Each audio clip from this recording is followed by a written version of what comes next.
पिछले साल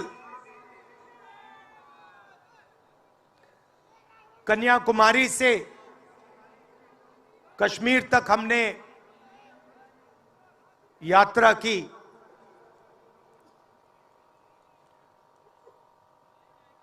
यात्रा करनी पड़ी। अगर मैं अपने आप से पूछता 2004 में, 2010 में, 2014 में कि मुझे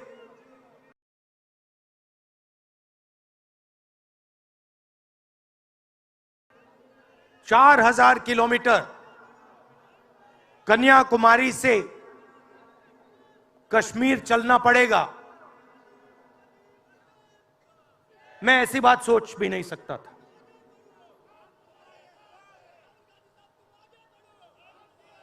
ये यात्रा, शांत हो जाए, ये यात्रा हमें क्यों करनी पड़ी? क्योंकि देश का जो कम्युनिकेशन का सिस्टम है, चाहे वो मीडिया हो, सोशल मीडिया हो, वो आज देश के हाथ में नहीं है। जनता के जो मुद्दे हैं, बेरोजगारी,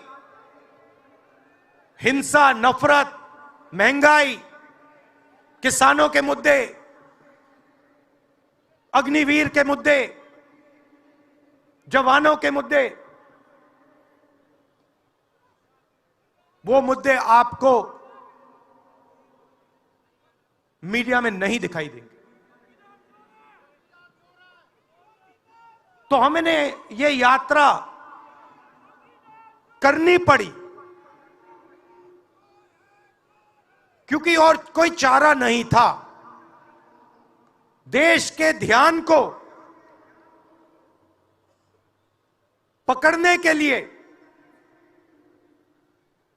विपक्ष को 4,000 किलोमीटर, और सिर्फ राहुल गांधी नहीं चला, यह गलतफहमी में मत रहिए कि ये राहुल गांधी चला है। सब पार्टियों के, सब विपक्ष के पार्टियों के लोग चले, सब नेता आए, हिंदुस्तान का पूरा विपक्ष इन यात्राओं में शामिल हुआ। शरद पवार जी आए, उद्धव जी आए, तेजस्वी आए।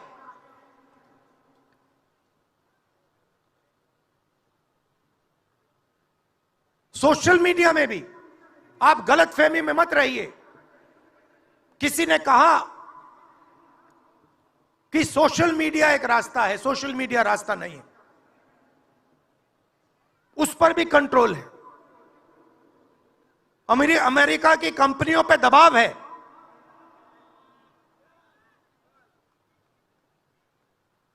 तो काफी डिस्कशन होता है कि हम बीजेपी से लड़ रहे हैं।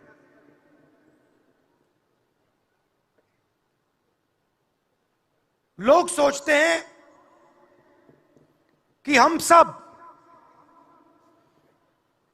एक राजनीतिक दल के खिलाफ लड़ रहे हैं। देश भी सोचता है कि ये जो नेता स्टेज पे बैठे हैं, अलग अलग पॉलिटिकल पार्टी से हैं, ये एक राजनीतिक पार्टी से लड़ रहे हैं। ये सच नहीं है, ये गलत है। हम राजनीतिक पार्टी से नहीं लड़ रहे हैं। और यह समझने की जरूरत है, हिंदुस्तान के युवाओं को यह बात समझनी होगी। कोई और कहता है ये सब लोग एक व्यक्ति के खिलाफ लड़ रहे हैं, नरेंद्र मोदी के खिलाफ लड़ रहे हैं। नहीं, हम एक व्यक्ति के खिलाफ भी नहीं लड़ रहे हैं। ना हम बीजेपी के खिलाफ लड़ रहे हैं, ना हम एक व्यक्ति के खिलाफ लड़ रहे हैं। एक व्यक्ति को चेहरा बनाकर ऊपर डाल रखा है।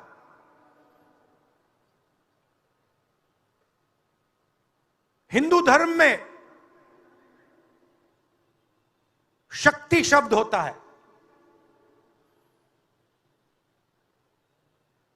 हम शक्ति से लड़ रहे हैं, एक शक्ति से लड़ रहे हैं। अब सवाल उठता है, वो शक्ति क्या है? जैसे किसी ने यहां कहा,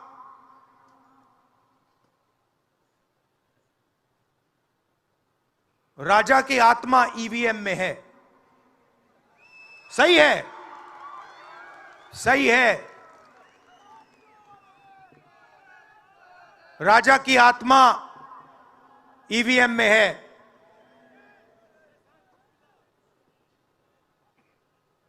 हिंदुस्तान की हर संस्था में है, ईडी में है, सीबीआई में है, इनकम टैक्स डिपार्टमेंट में है।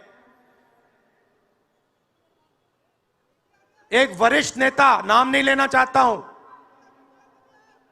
इसी प्रदेश के एक वरिष्ठ नेता कांग्रेस पार्टी को छोड़ते हैं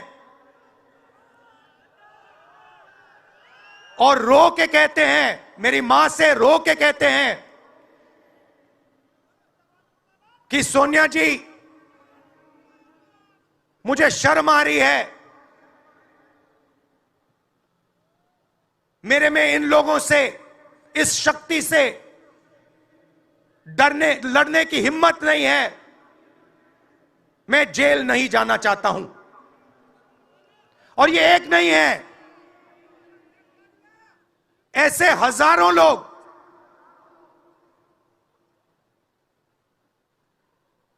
डराए गए हैं।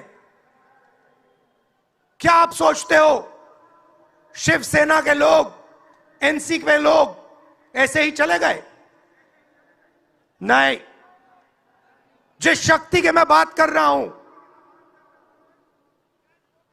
उन्होंने उनका गला पकड़कर उनको बीजेपी की ओर किया है और वो सब डर के गए हैं।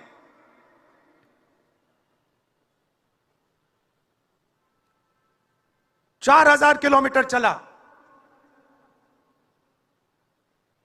उसके बाद 6,000 किलोमीटर मणिपुर से महाराष्ट्र, मुंबई, धारावी।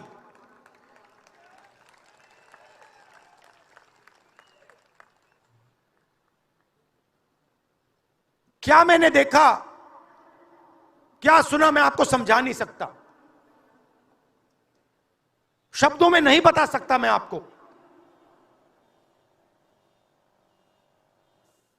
बोल रहा हूं तो बात याद आई, मेरे पास एक युवा आता है,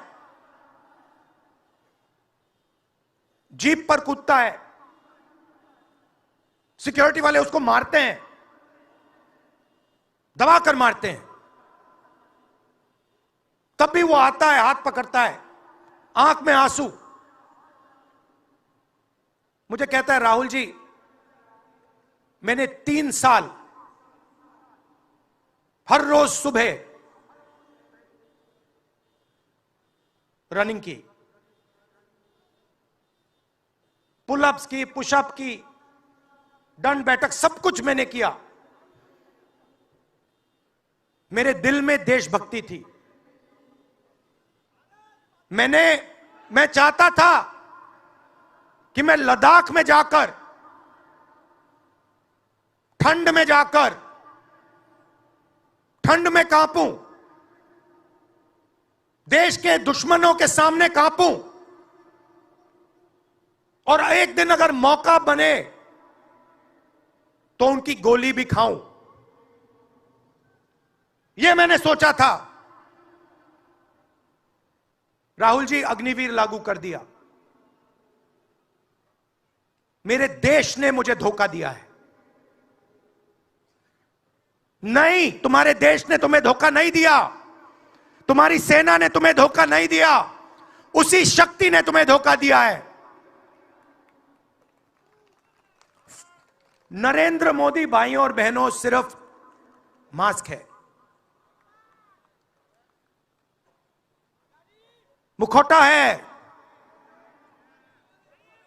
जैसे ये बॉलीवुड के एक्टर हैं, उनको रोल दिया गया है कि भैया आज सुबह आपको ये करना है, कल आपको ये बोलना है, परसों आप ये करोगे, सुबह उठ के समुद्र के नीचे जाओ, चलो सी प्लेन में उड़ो।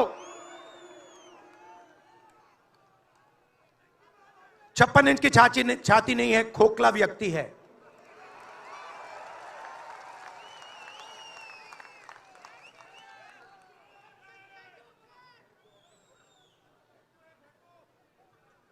धारावी को देखिए आप। मुझसे पूछा गया कि ये जो यात्रा होगी कहां से कहां होगी। मैंने सोचा, एक बात क्लियर थी, मणिपुर से शुरू होगी। क्यों? वहां पे इसी शक्ति ने सिविल वॉर का माहौल बना रखा है। भाई भाई को मार रहा है, गोली मार रहे हैं, तो शुरुआत तो वहां से होगी। और फिर मैंने सोचा, अगर हिंदुस्तान को नया विजन देना है तो यात्रा धारावी में खत्म होगी। यह हुनर का कैपिटल है, हिंदुस्तान के टैलेंट का, स्किल का, हुनर का कैपिटल है। और इनको यहीं से, मुंबई से, इनके घरों से वही शक्ति इनको उठाकर बाहर फेंक रही है।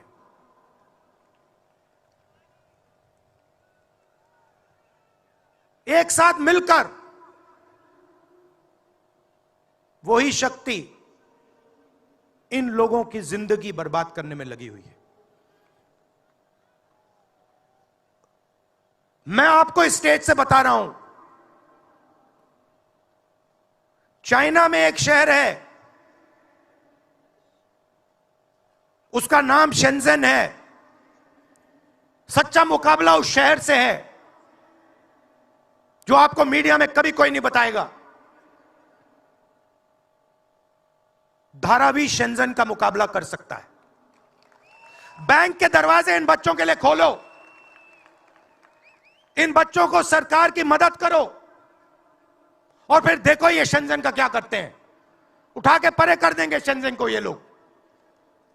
Made in Mumbai, made in Dharavi, made in China को उड़ा के हटा देगा, परे कर देगा।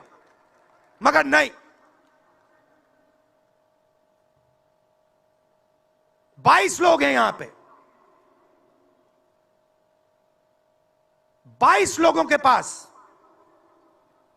उतना ही धन है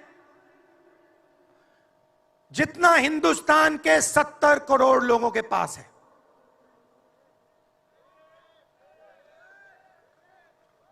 हिंदुस्तान में इंटरनेशनल एयरपोर्ट खुलवाने के लिए साल लग जाते हैं।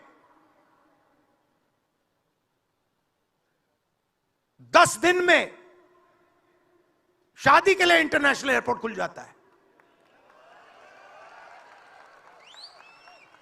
वो ठीक है, कोई बड़ी बात नहीं है। अगर 10 दिन में शादी के लिए खुल जाता है, वो ठीक है, करना है करो। मगर बाकी हिंदुस्तान में भी तो खोलो, बाकी प्रदेशों में खोलो। इन्होंने क्या गलती की है?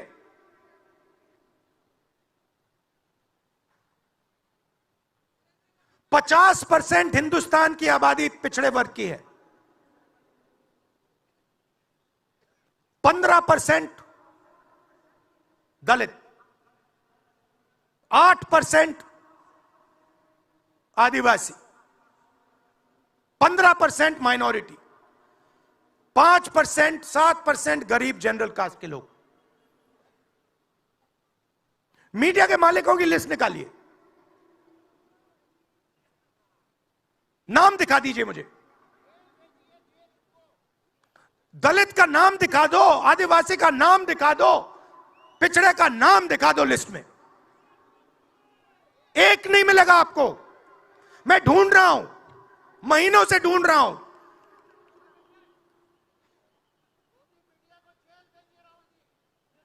इनकी गलती नहीं है बेचारों की। जैसे मोदी जी मुखौटे हैं, जैसे उनका रिमोट कंट्रोल इनका भी है।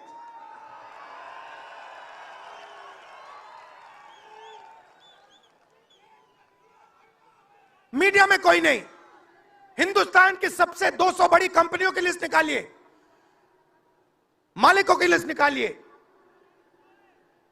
गरीब जनरल कास्ट का व्यक्ति का नाम बता दो मुझे, दलित का, पिछड़े का, किसी भी गरीब व्यक्ति का नाम बता दो, किसी भी पिछड़े का नाम बता दो 200 कंपनियों के मालिक की लिस्ट में, नहीं मिलेगा। 90 अफसर इस देश को चलाते हैं। मैंने सिस्टम अंदर से देखा है, मैं समझता हूं सिस्टम को, इसलिए मोदी जी मुझसे डरते हैं। सब कुछ देखा है मैंने, सब समझता हूं। मैं अंदर बैठता था उसमें, सालों में अंदर बैठा हूं। कोई नहीं छुप सकता मुझसे, और मुझे दबा भी नहीं सकते हैं। मोदी जी को दबा सकते हैं तो 90 लोग हैं, उसमें 3 पिछड़े हैं, 3 दलित, 1 आदिवासी। फर्स्ट जनरेशन गरीब जनरल कास्ट का मुझे दिखा दो, उसमें 1 नहीं मिलेगा। बजट में 100 रुपए खर्च होते हैं,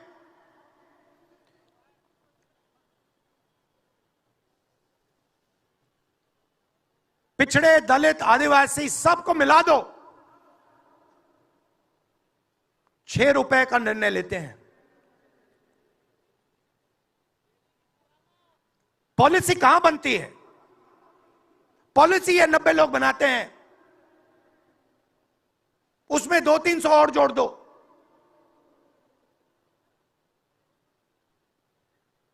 उसमें 50-60 अरबपति जोड़ दो।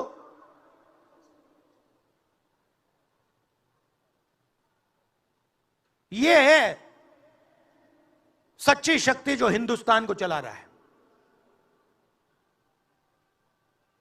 और इससे आप कोई नहीं बचेगा, आप में से कोई नहीं बचने वाला। यहां किसी ने ईवीएम की बात की, मैं आपको बता रहा हूं, ईवीएम के बिना नरेंद्र मोदी चुनाव नहीं जीत सकता है। इलेक्शन कमीशन से हमने कहा कि एक काम कीजिए, विपक्ष की पार्टी को ये मशीनें दिखा दीजिए, खोल के हमें दिखा दीजिए ये कैसे चलती हैं, हमारे एक्सपर्ट्स को दिखा दीजिए। इलेक्शन कमीशन नहीं दिखाता। फिर हमने कहा देखिए, इसमें से कागज निकलता है, वोट मशीन में नहीं है, वोट कागज में है। ठीक है, आप मशीन चलाइए, मगर कागज की भी गिनती कर दीजिए। इलेक्शन कमीशन कहता है नहीं, कागज की गिनती नहीं होगी। क्यों नहीं होगी? कैसे नहीं होगी? सिस्टम नहीं चाहता कि ईवीएम की गिनती हो जाए। क्यों? क्योंकि यह सिस्टम आपके धन को चोरी करने का सिस्टम है। ये आप लोग जीएसटी देते हो, उतनी ही जीएसटी देते हो जितना अदानी देता है। 18% शर्ट पे देते हो, उतनी वो देता है। उसकी आमदनी लाखों करोड़ रुपए, आपकी 50,000 रुपए, और फिर देखो पैसा कहां जाता है। कोई भी स्कीम देख लो, फसल बीमा योजना देखो, 35,000 करोड़ रुपए 16 कंपनियों को जाता है। उसमें आपको एक दलित नहीं मिलेगा, एक पिछड़ा नहीं मिलेगा, एक गरीब नहीं मिलेगा। कानून ये 90 लोग बनाते हैं।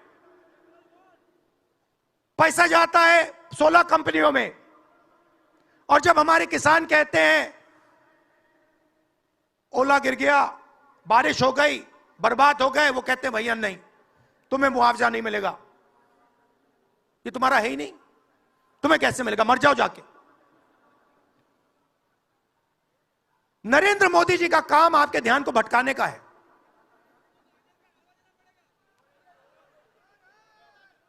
कभी आपसे कहेंगे देखो देखो चाइना की ओर देखो, पाकिस्तान की ओर देखो, कभी मोबाइल फोन की लाइट ऑन कर देंगे, थाली बजाओ,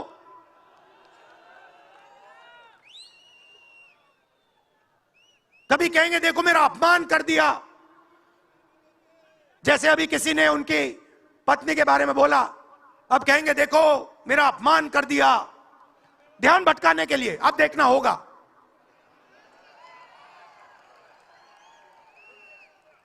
मगर यात्रा में यह सब साफ दिख जाता है, दर्द दिख जाता है, दुख दिख जाता है।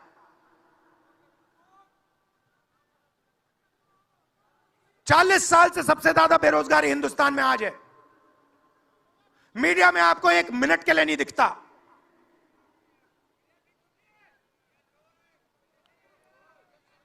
मोबाइल फोन आप देखते हो, चाइना का मोबाइल फोन, शर्ट खरीदते हो, चाइना की शर्ट, जूते खरीदते हो, चाइना के जूते। चाइना के युवा को फायदा हो रहा है, और किसको फायदा हो रहा है? और किसको फायदा हो रहा है? यह आपने कभी पूछा अपने आप से? जब चाइना का यहां माल बिकता है, सिर्फ चाइना को फायदा नहीं होता, हिंदुस्तान के अरबपतियों को भी फायदा होता है भाई और बहनों। इसलिए धारावी को कभी उठने नहीं देंगे। इसलिए धारावी को यह सरकार कभी सपोर्ट नहीं दे सकती।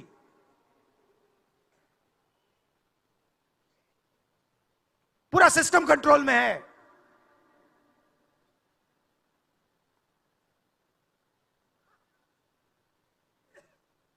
जब इनकी पहले सरकार आई, मैं आपको दिल की बात बताता हूं, पहले इनकी सरकार आई, अरुण जेटली मेरे पास आते हैं,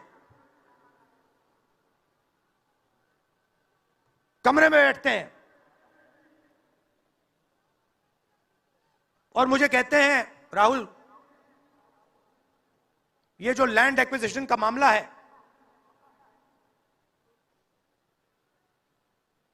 तुम इस पर मत बोलो। क्यों नहीं बोलूं? जनता का मामला है।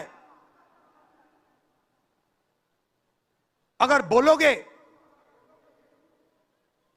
तो तुम्हारे ऊपर हम केस लगाएंगे। लगाओ केस, मुझे कोई फर्क नहीं पड़ता। क्या कर लोगे मेरा?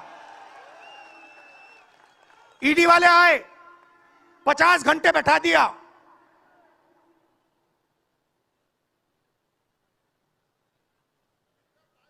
अंत में पता है क्या बोलता है ईडी का अफसर? मुझे पता है क्या बोलता है?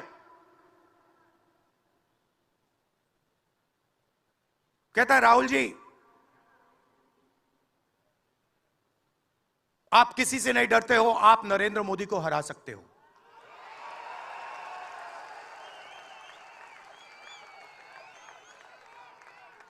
ईडी का अफसर बोलता है मुझे।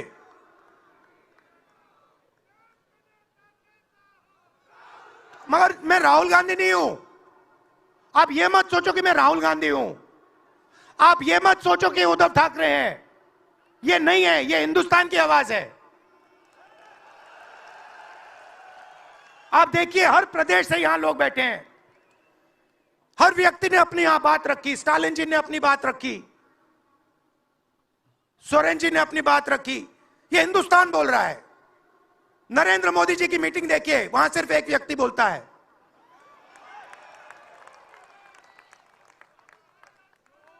गडकरी जी परे हो जाते हैं, माला के बाहर निकाल देते हैं उनको। इसलिए हमने इसको इंडिया गठबंधन नाम दिया है। ये हिंदुस्तान की रक्षा कर रहा है। ये सब लोग डरे नहीं हैं। ये सब लोग उसी सिस्टम का मुकाबला कर रहे हैं। आज नरेंद्र मोदी के पास भ्रष्टाचार की मोनोपोली है।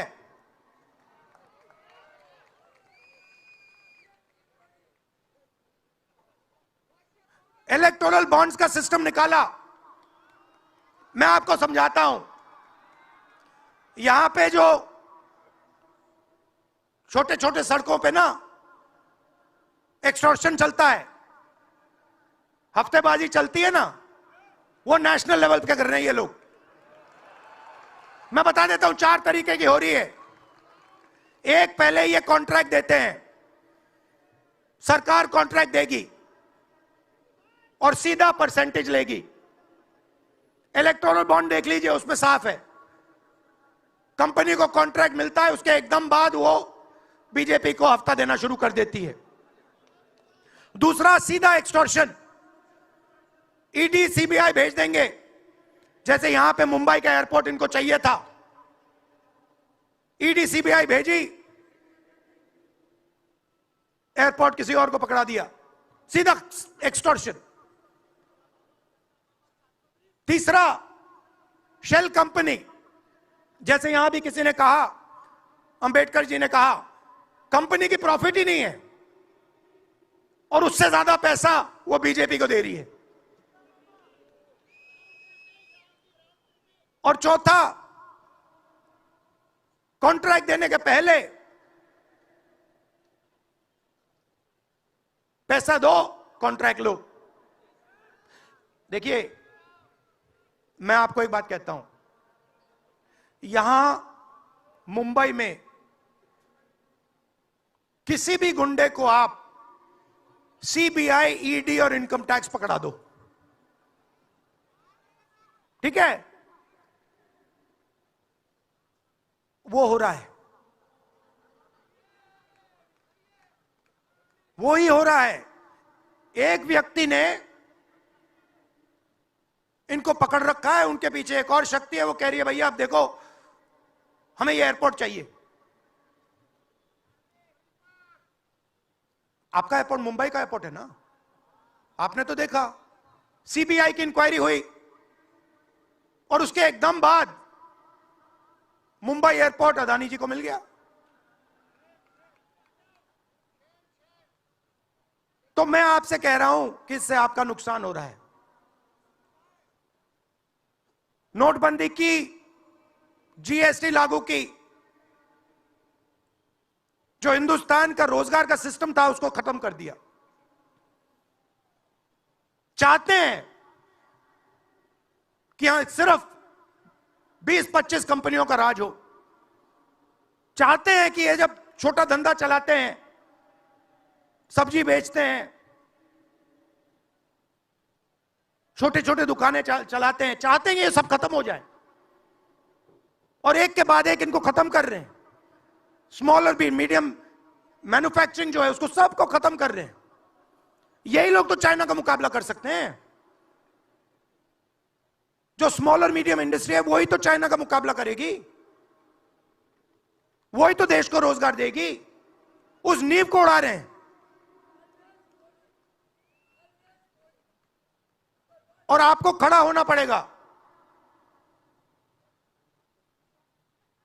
आपके बिना काम नहीं बनने वाला। आप हो भारत माता, आप सब भारत माता हो और आपकी जिम्मेदारी बनती है, हमारी जिम्मेदारी है, मगर देश के युवाओं की भी जिम्मेदारी बनती है।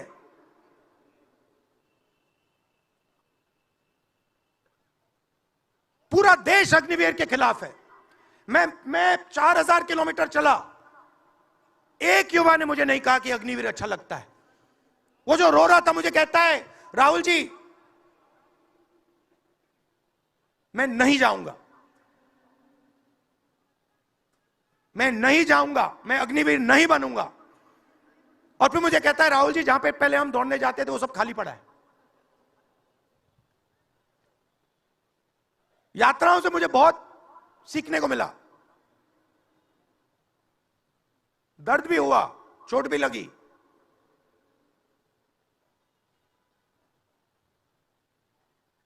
मगर जो प्यार मिला, दिल से जो प्यार मिला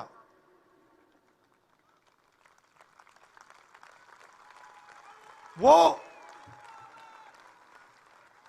उसका कोई मुकाबला ही नहीं है। मैं कह नहीं, बता ही नहीं, समझा नहीं सकता आपको। और जो भी आप मुझसे करवाना चाहो, जहां भी आप मुझे बुलाना चाहो, मैं आपके लिए और इस देश के लिए हाजिर हूं। यह नफरत का देश नहीं है, यह मोहब्बत का देश है। नफरत जानबूझ के फैलाई जा रही है। नफरत इसलिए फैलाई जा रही है कि आप अपना ध्यान इधर उधर करो और आपके जेब में से आपका पैसा लूटा जाए, छीना जाए।